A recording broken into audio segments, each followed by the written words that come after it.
And hello to everyone. Welcome to today's discussion on coping with stress. I'm here with Tony Siccardi. And welcome to those on YouTube Live. And just so you know, YouTube Live is not a place to use the interactive features. They won't work there. They only work on the meditation app, which is available on the Google Play Store and the Apple App Store. The interactive features are really where it's at because you can talk directly to us. You can put your questions in the chat box and in the Q&A box, and I'll push them straight to today's coach. And you can also talk directly to the coach through raising your hand, where we'll call on you and enable your mic, and we can hear your voice. So welcome to today's discussion. It's Coping with Stress. I'm here with Tony Siccardi. Hello, Tony. Welcome. Hey, Stefan. Hi, everyone. And thank you for inviting me to this. I'm so glad to talk about stress. Yeah, it's a good subject. I imagine some of us experience it occasionally, at least. Quite a universal topic. Before we begin, did you want to begin with a practice, Tony, to settle us into today's discussion? Yeah, let's start with a stress proofing practice, something that you can do every day, a simple meditation that will help you cope with stress in the long term. So this is a simple focus meditation, the breath awareness meditation. So find your comfortable position. If you are sitting on a chair, have your feet flat on the floor, your spine relatively straight, and you can let your hands rest on your lap. Take a moment to adjust the position to make it comfortable, relaxed, and also dignified. And when you are ready, gently, slowly close your eyes.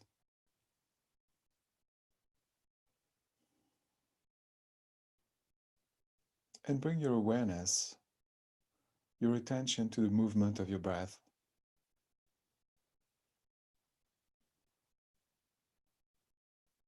Your belly and your chest rising up and falling down as you inhale and you exhale.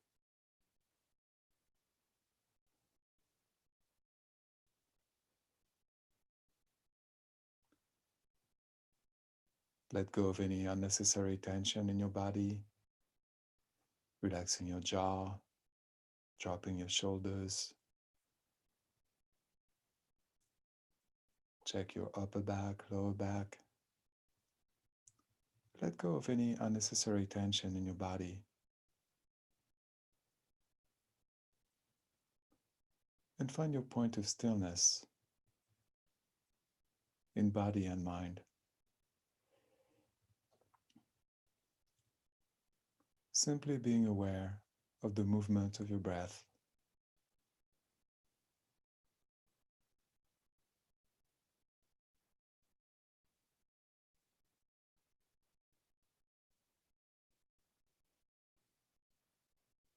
Thoughts will come in,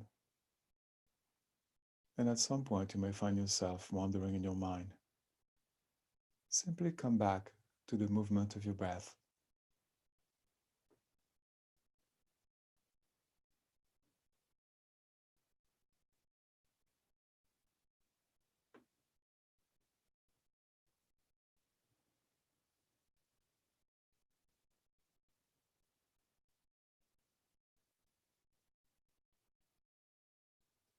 And know that at any time, during or after the meditation, you can always come back to your breath and use it as an anchor to come back to the present.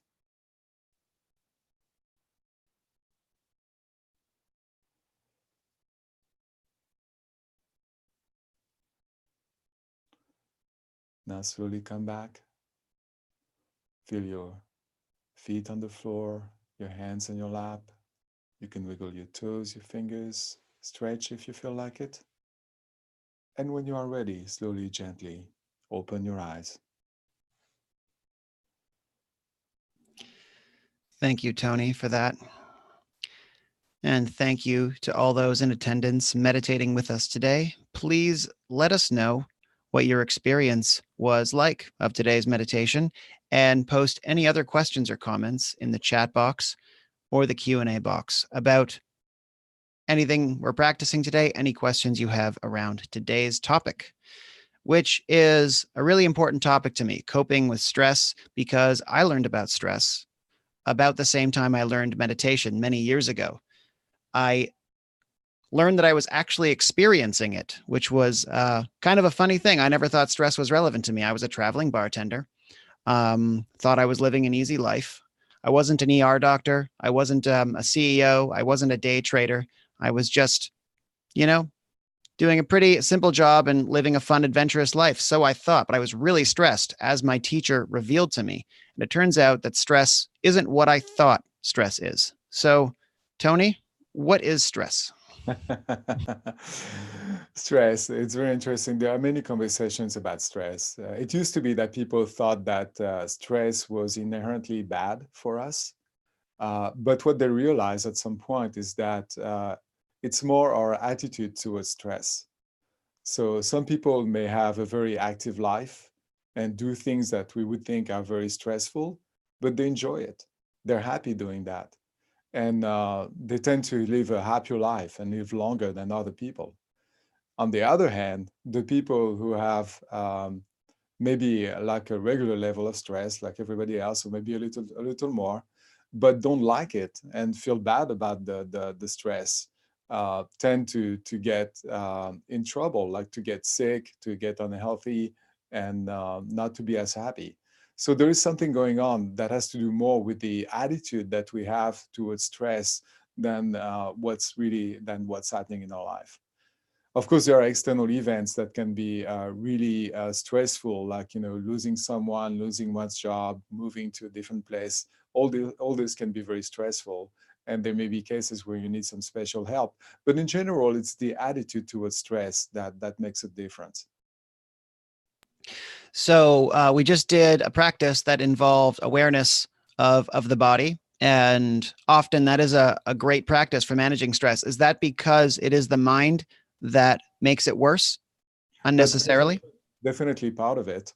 Uh, Part of it is the emotion itself, what's happening inside when you're faced with an event. So let's say you're late going to work. You're going to be late for your meeting and everybody's waiting for you. You're in traffic. You may get very anxious.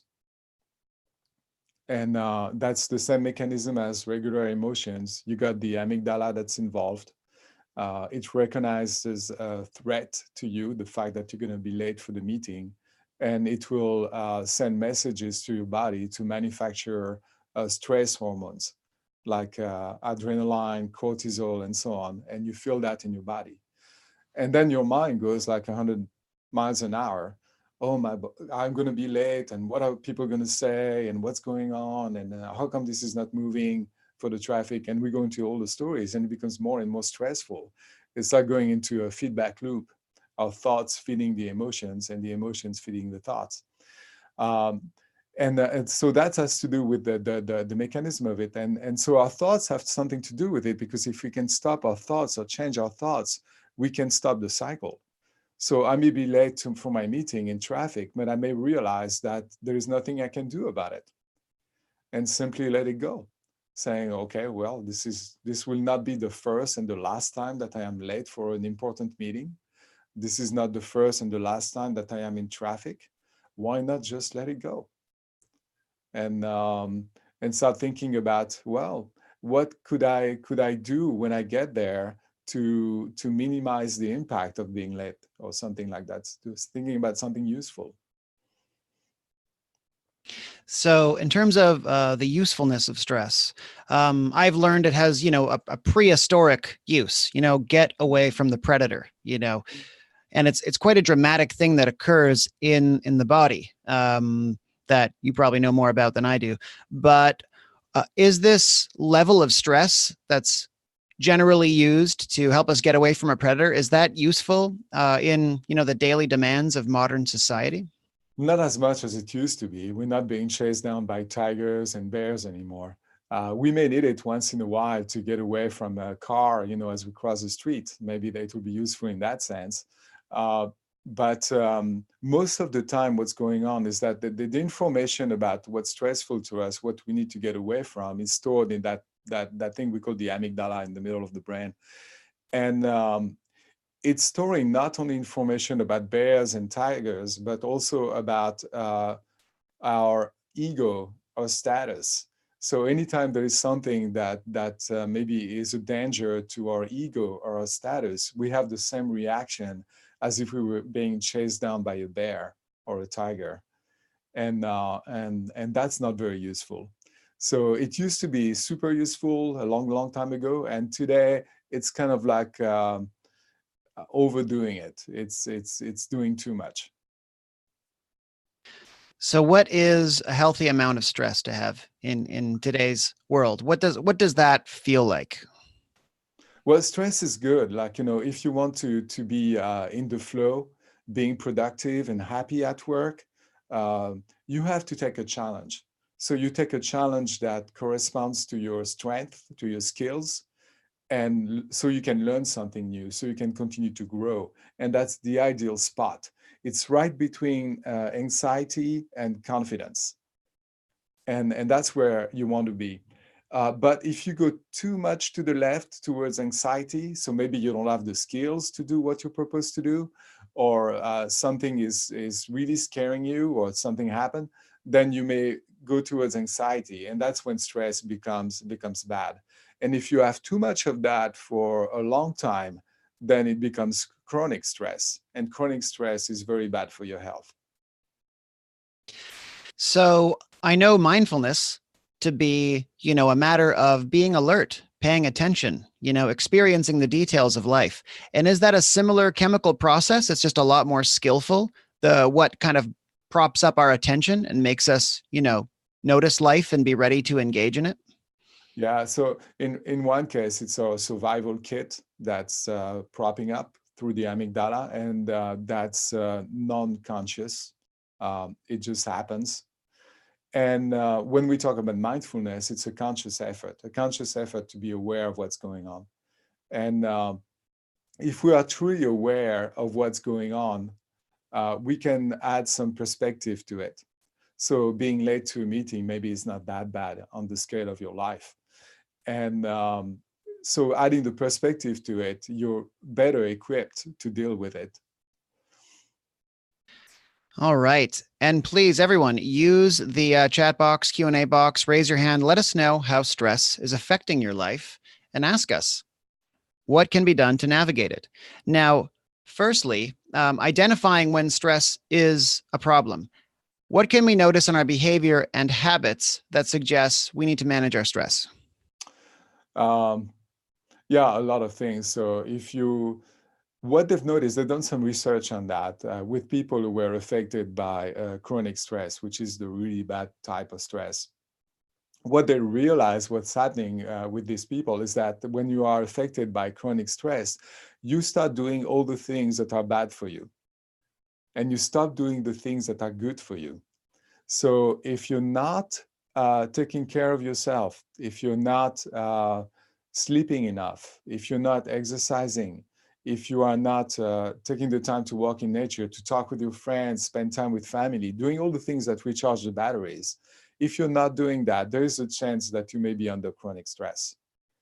And if you are leaning towards the things that are bad for you, such as binging on, TV, alcohol, or whatever, things that may be not so good for you, then that's a sign also that you may be afflicted by chronic stress.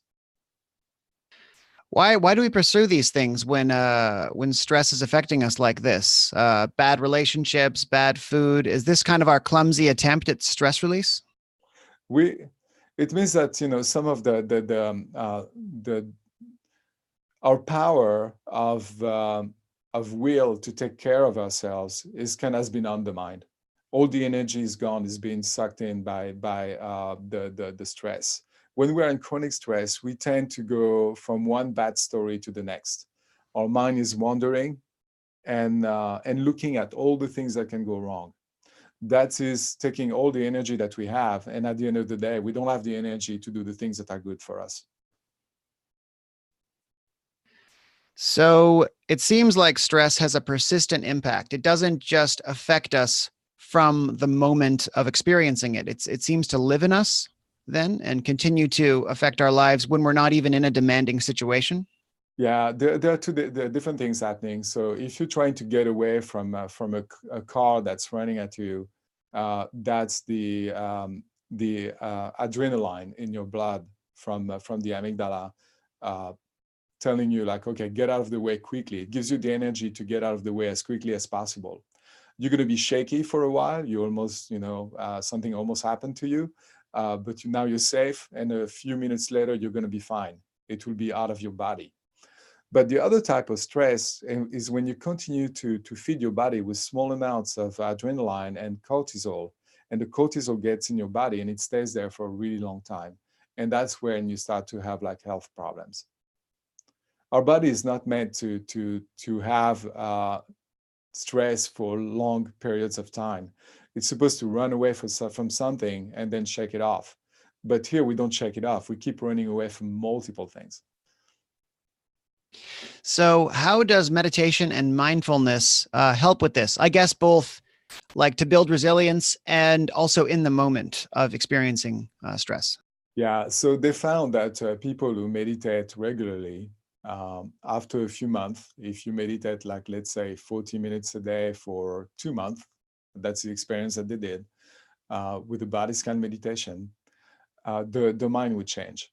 And there was more gray matter in parts of the mind that have to do with control, like the PFC, the rational part of the mind. And the amygdala, the part of the mind that has to do with fight or flight, was actually shrinking. So that's how meditation can help in the long term. In the shorter term, when you meditate, you kind of create that space where you can have a lot more perspective. You look at yourself as you are with everything that you have, everything that's possible, all your potential, and you don't let your mind wander automatically. When we are in the default mode with the mind wandering automatically, we tend to have a negative bias to look at all the things that could go wrong. When we meditate, we tend to fight against that, against the wandering mind, stay in place and look at things the way they are, which is not so bad usually. So when we learn that kind of like focused centeredness, it's not just remaining in one place. It sort of like connects us to a part of ourselves that isn't swept up in all of the things happening in us, all of our thoughts, our feelings, and the stress Yes, responses of life. exactly. To create some kind of a witness, an observer that stands above the flow of thoughts, that's able to look at them without being attached to them. And from that place, you can regulate that. You can decide, okay, no, I'm not going to go into that negativity. I'm going to bring it back and think more positively about what I can do. All right. And do you have a practice for us that we can also use as a sort of in the moment tactic? Since I can speak from experience meditating like 10 years, that I still just get knocked blindsided by a stress response sometimes. What can we use as a maneuver when that We all happens? do, yeah. And to counteract the stress response, let's say, something really stressful is happening in your life, what you will realize is that your body is changing. You have like shallow breathing, and you may freeze. You may want to punch someone. You may want to run. Something is going to happen. So when you see that happening, the best thing to do is to stop where you are and focus back on the present, to focus on your breath, on your body, and come back to the present. We can do that short exercise together if you want, just as a drill. So go back to your position, like being relaxed and everything else, and you can look down or you can close your eyes and take some longer, deeper breath. Breathing through your nose if you can, breathing deeply into your chest, into your belly, with control, and then slowly exhaling through your nose with control, intentionally, all the air out. Again, breathe in through your belly, your chest, deeply with control. And then slowly exhale all the air out.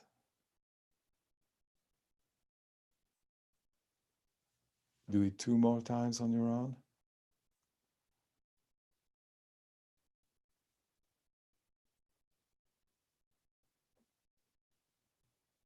And as you do that, have the sensation of being in your body, with your feet planted on the floor, feeling your posture, and relaxing your muscles. Now come back to your normal breathing and feel your body, your facial expression, your shoulders, maybe dropping your shoulders, relaxing your jaws.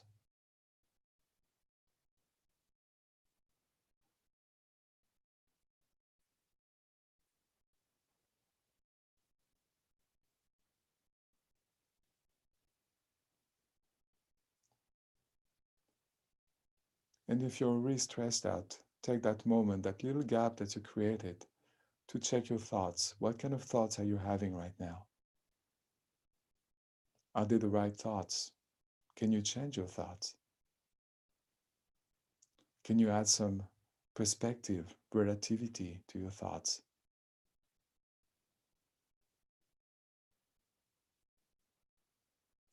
How big of a problem will this be in 10 years from now?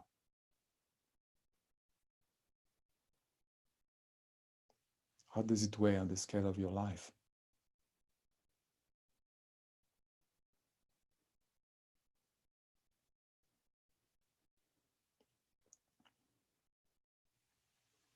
Now slowly come back. You can feel your feet, your hands, stretch if you want, and then open your eyes. So if you take the time when you feel that coming, like that level of anxiety, it's the sympathetic system, the fight or flight system that's taking over, and it's very unconscious. But you may be aware of what's going on, like you're unstable at this point. And if you look closely, you will realize that you have shallow breathing, like right there in your throat, and you are ready for action. And so to counteract that, you force your body to go back to the other side, to the parasympathetic system, which is more about um, being responsive, about digestion, about relaxing. And you can control your breath. You can do that. So you control your breath. That's the first thing you can do. And by inhaling and exhaling through your nose, slowly with control, you're sending the message to your body that things are okay. And you don't need to run. You don't need to fight. And you can start. And when you do that, you reopen the the liaison to the PFC. So during the time you're stressed, we call that the amygdala hijack, because the amygdala is cutting off the PFC, meaning that your rational brain is not there anymore. It's not useful when you have to run from something. So it's being cut off and you cannot think anymore. So when you do this and you breathe and you go back to the parasympathetic system, you reopen the gate to the PFC, and you're able again to think rationally about what's going on. And by PFC, you mean prefrontal cortex? Yes. And what's actually the role and value of the prefrontal cortex, and why does it get disrupted so much in stress? So it's our rational mind, our executive command center for when we have to make decisions, when something is really important and we really have to think about it. That's where we go. We go to the PFC, and that's what we use. But if you look at in terms of survival, if you had to run away from a bear, you don't want to start thinking about what kind of bear it is. Is it a black bear or a brown bear or a grizzly bear? No, you just want to run, right? So that rational brain is not very useful when you really are in danger. But today we're not in danger like that. We have something else happening at the office. And rather than having like a survival reaction, fight or flight, we want to be able to think. So we want to reopen that gate to the PFC. All right. Before we move on to a closing practice, please do post any other questions you might have or comments about stress, your challenges with stress, how you'd like to manage it better. And if you don't worry, I will ask one. I always have lots. Actually, I've got a great scenario. Let's say we don't meditate at all. Let's say just in theory we don't, even though obviously we should. Everyone's here because they know they would benefit greatly from that. Can we improve our resilience to stress simply from living our lives more mindfully? I believe so.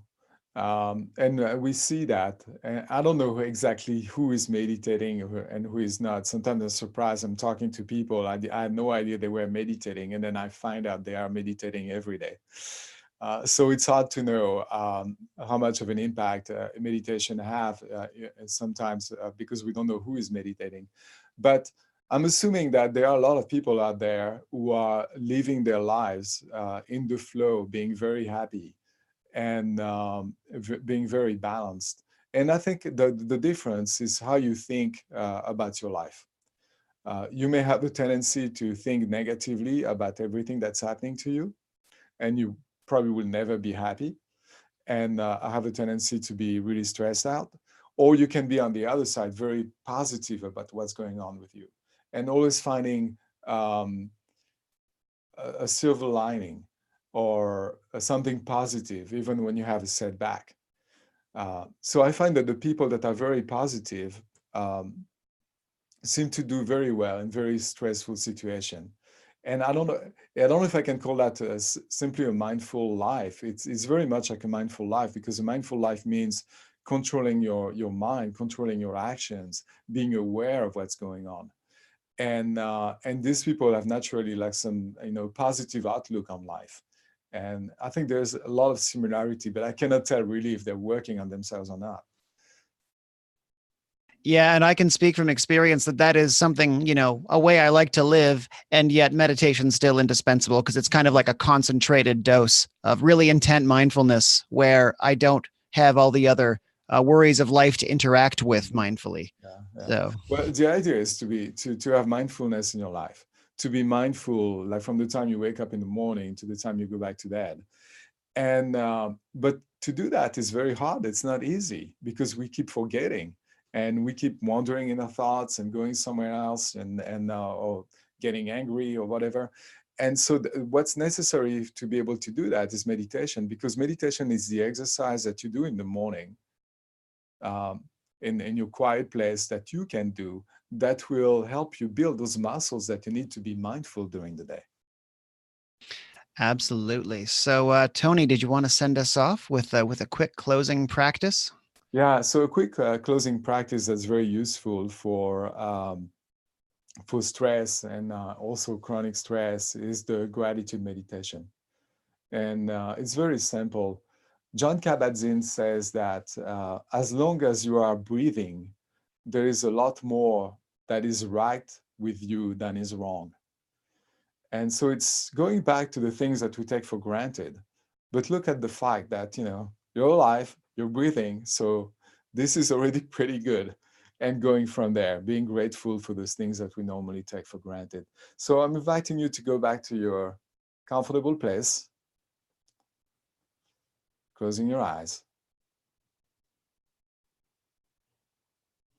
Again, getting in touch with your breathing, the gentle movements of your breath.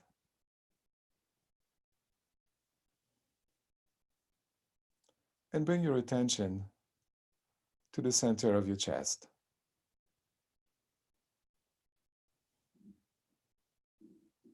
And notice the sensations there.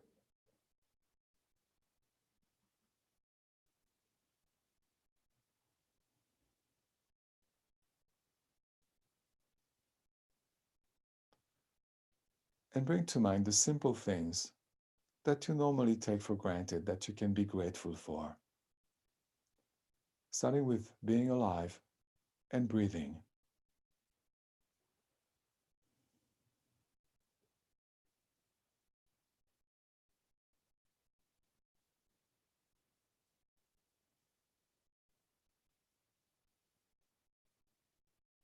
Being grateful for having food on the table.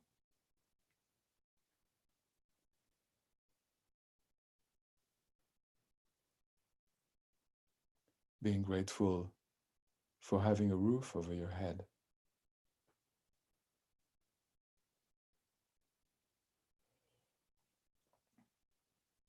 Being grateful for your family and friends.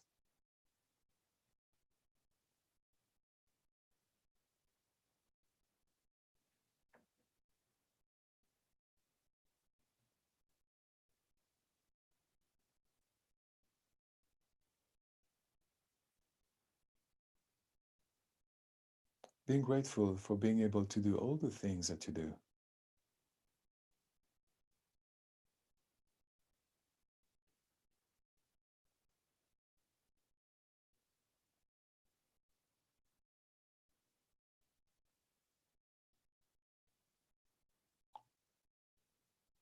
Being grateful for being part of this incredible experiment which we call humanity and nature.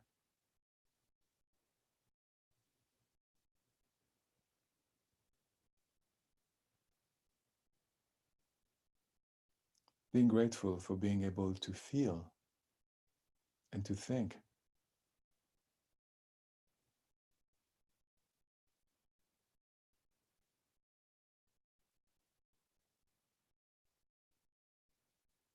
And finally, being grateful for being who you are.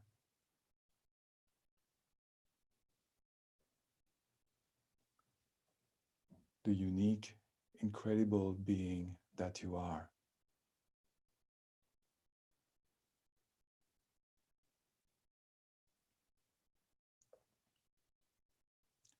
Now slowly come back to your breath, to the gentle movement of your breathing. Feel your feet on the floor, your hands on your lap. You can wiggle your toes, your fingers, stretch if you feel like it. And then on your own time, when you are ready, slowly, gently open your eyes. Thanks very much for being with us today and meditating with us. And I hope you have a wonderful day. Namaste.